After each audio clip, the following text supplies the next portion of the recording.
স্বাধীন বাংলাদেশের নতুন বাংলাদেশের যে চেতনা সেইটি টিকে থাকবে, নাকি আবার আমরা পিছনে অন্ধকারে স্বৈরাচারের ফ্যাসিবাদের দিকে চলে যাব?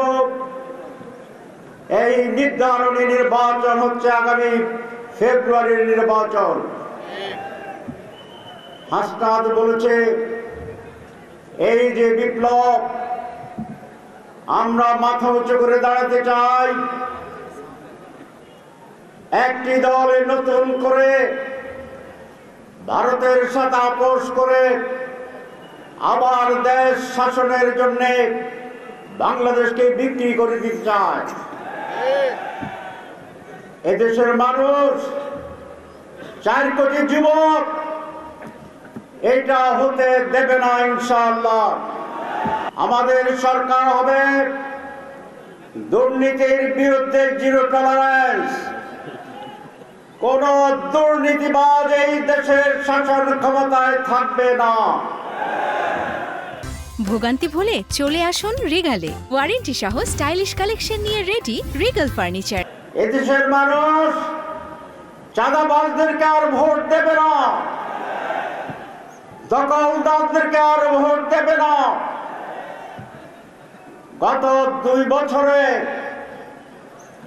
স্বৈরাচারের পতনের পরে চাঁদাবাজির সেই জায়গাগুলো দখল করেছিল আরেকটি দল, আপনারা জানেন সে দলের নাম। আমাকে অনেক বড় ব্যবসায়ী বলছে যে আগে যদি 10 টাকা চাঁদা দিতে হতো, এখন নাকি 20 টাকা দিতে হয়। চাঁদার শিকার এই দেশের রিক্সাওয়ালা, ছোট দোকানদার, বাস স্ট্যান্ড, বালুর ব্যবসায়ীরা, সকল মানুষ চাঁদার এই জ্বালাতনে অতিষ্ঠ হয়ে আছে। আমরা এমন এক দেশ গড়ব যেই দেশে চাঁদাবাজি থাকবে না, মানুষের অধিকার থাকবে, উচ্চ শিক্ষা থাকবে, সম্মান শ্রদ্ধা থাকবে এবং বাংলাদেশ স্বাধীন মাথা উঁচু করে দাঁড়াবে ইনশাআল্লাহ। সম্মানিত ভাইয়েরা আমার, আজকের এই বিশাল সমাবেশ আমি দেশীয় বক্তব্য দিতে চাই না। দেখুন প্রতারণা কিভাবে শুরু হয়েছে। এইটা নাকি একটা ফ্যামিলি কার্ড,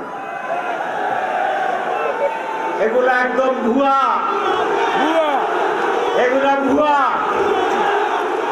আমি চিফ ইলেকশন কমিশনারের কাছে এই কার্ডের ব্যাপারে কথা বলেছিলাম।